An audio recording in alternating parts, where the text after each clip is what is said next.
क्या ईशान किशन बनेंगे भारत की 2-0 टीम के उपकप्तान? क्या बीसीसीआई ने खुद भेजा प्रस्ताव? और क्या बीसीसीआई मीटिंग में ऐसा फैसला हुआ जिसने कोच और सिलेक्टर की सोच को आईना दिखा दिया? दोस्तों, यह कहानी सिर्फ एक खिलाड़ी की नहीं है। यह कहानी है वापसी की, आत्मसम्मान की और उन लोगों को जवाब देने की जिन्होंने कहा था कि यह लड़का सिर्फ 2-4 मैच का तूफान है। ईशान किशन वही खिलाड़ी जिसे दिसंबर 2023 से दिसंबर 2025 तक टीम इंडिया में नियमित जगह नहीं मिली। वजह mental fatigue, personal break, South Africa tour से बीच में वापसी, घरेलू क्रिकेट नहीं खेलना और फिर बीसीसीआई ने सेंट्रल कॉन्ट्रैक्ट खत्म कर दिया। दरअसल 2023 के वनडे वर्ल्ड कप के बाद लगातार ट्रैवल, बेंच पर बैठना, मौके कम मिलना, यह सब उनके ऊपर मानसिक दबाव बना रहे थे। उन्होंने टीम मैनेजमेंट से ब्रेक मांगा। साउथ अफ्रीका दौरे के दौरान वे टेस्ट सीरीज से पर्सनल कारणों का हवाला देकर बीच में ही लौट आए। इसके बाद जब घरेलू सीजन शुरू हुआ तो बीसीसीआई ने साफ निर्देश दिए थे कि जो खिलाड़ी फिट हैं और इंटरनेशनल टीम में नहीं हैं, उन्हें रणजी ट्रॉफी और अन्य घरेलू टूर्नामेंट खेलने चाहिए। लेकिन ईशान घरेलू क्रिकेट पे नजर नहीं आए और यहीं से विवाद बढ़ा। बोर्ड ने सख्त रुख अपनाया और फरवरी 2024 में उनका सेंट्रल कॉन्ट्रैक्ट खत्म कर दिया। यह सिर्फ एक प्रशासनिक फैसला नहीं था बल्कि एक संदेश था, कमिटमेंट दिखाओ तभी मौका मिलेगा। उस वक्त माहौल ऐसा बना दिया गया जैसे ईशान ने कोई बहुत बड़ी गलती कर दी हो।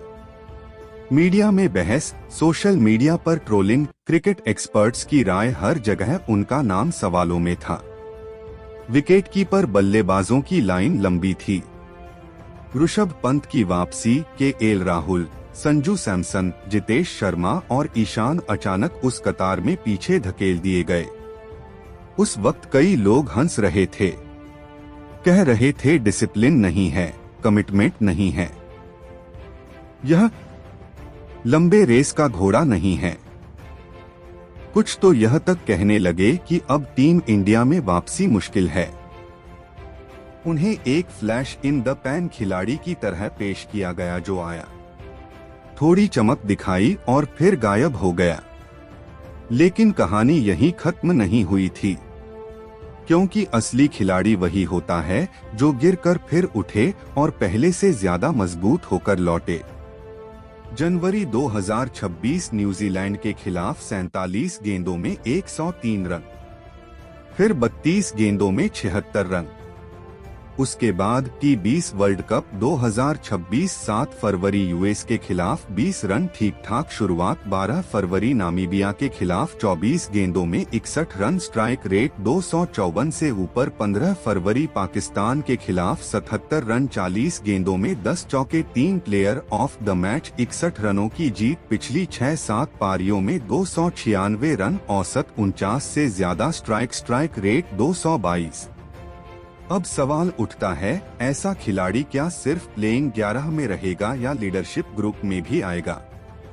क्या वो सिर्फ रन बनाने तक सीमित रहेगा या फिर टीम की दिशा तय करने वालों में उसका नाम भी शामिल होगा? क्या वो सिर्फ टॉस के समय लाइन में खड़ा रहेगा या टीम मीटिंग में रणनीति तय करते वक्त उसकी आवाज भी सुनी जाएगी? क्योंकि क्रिकेट सिर्फ बल्ले और गेंद का खेल नहीं है, यह मानसिकता का खेल है।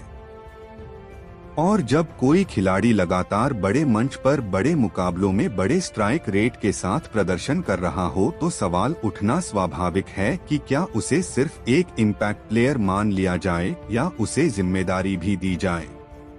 टीम के कप्तान है सूर्य कुमार यादव, उपकप्तान अक्षर पटेल। संरचना तय, सिस्टम चल रहा है, लेकिन क्रिकेट में सिस्टम स्थायी नहीं होता, फॉर्म स्थायी नहीं होता और लीडरशिप भी समय के साथ बदलती है। इसीलिए बीसीसीआई मीटिंग में चर्चा चली कि क्या ईशान को कप्तान बनाया जाए, क्या यह सही समय है, क्या यह भविष्य की तैयारी है या अभी इंतजार किया जाए। और यहीं पर शुरू होती है असली बहस, क्योंकि जैसे ही ईशान का नाम लीडरशिप के लिए सामने आया, मीटिंग का तापमान बदल गया।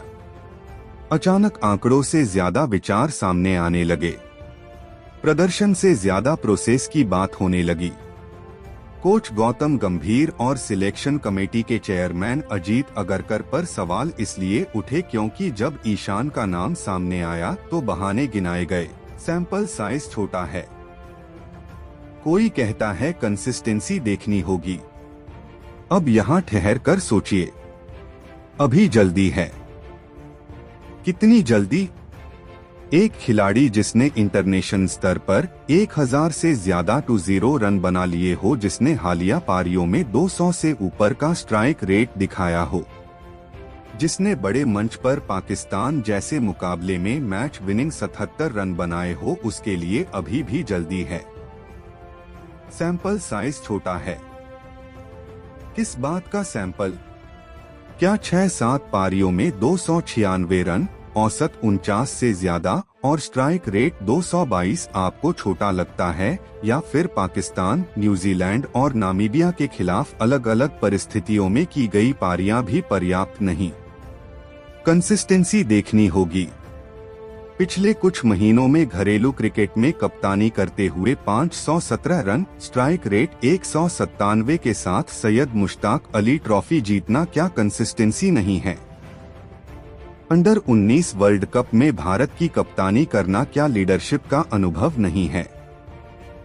रणजी और दिलीप ट्रॉफी में जिम्मेदारी निभाना क्या पर्याप्त संकेत नहीं है? अरे भाई, 1000 से ज्यादा 2-0 international run, 200 plus strike rate की हालिया फॉर्म, अंडर 19 में कप्तानी, झारखंड को सैयद मुश्ताक अली ट्रॉफी जिताई, खुद 517 रन बनाए, और क्या चाहिए? क्या हर बार खिलाड़ी को खुद से भी ज्यादा साबित करना पड़ेगा? अगर ऐसे प्रदर्शन के बाद भी आप देखेंगे, सोचेंगे वाली राजनीति खेलेंगे तो फैंस सवाल तो पूछेंगे ही, क्योंकि क्रिकेट भावनाओं से जुड़ा खेल है।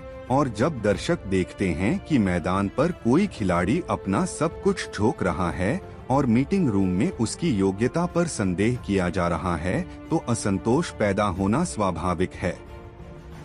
कुछ रिपोर्ट्स में तो यह तक कहा गया कि किसी और युवा चेहरे को आगे बढ़ाने की कोशिश हो रही थी कि भविष्य की योजना अलग है, कि किसी विशेष खिलाड़ी को तैयार किया जा रहा है। लेकिन यहाँ बात साफ है, टीम चयन दोस्ती से नहीं, प्रदर्शन से होना चाहिए। टीम की उपकप्तानी कोई प्रयोगशाला नहीं है, जहां आप देखते हैं क्या होता है कि आधार पर फैसला करें। यह वो जिम्मेदारी है जो उस खिलाड़ी को मिलनी चाहिए जो ड्रेसिंग रूम में भरोसा पैदा करें, मैदान पर उदाहरण पेश करें और दबाव में टूटे नहीं। और जब ईशान जैसे खिलाड़ी का नाम सामने आता है तो बहस इसलिए नहीं होनी चाहिए कि क्यों, बल्कि चर्चा इस बात पर होनी चाहिए कि कब, क्योंकि आंकड़े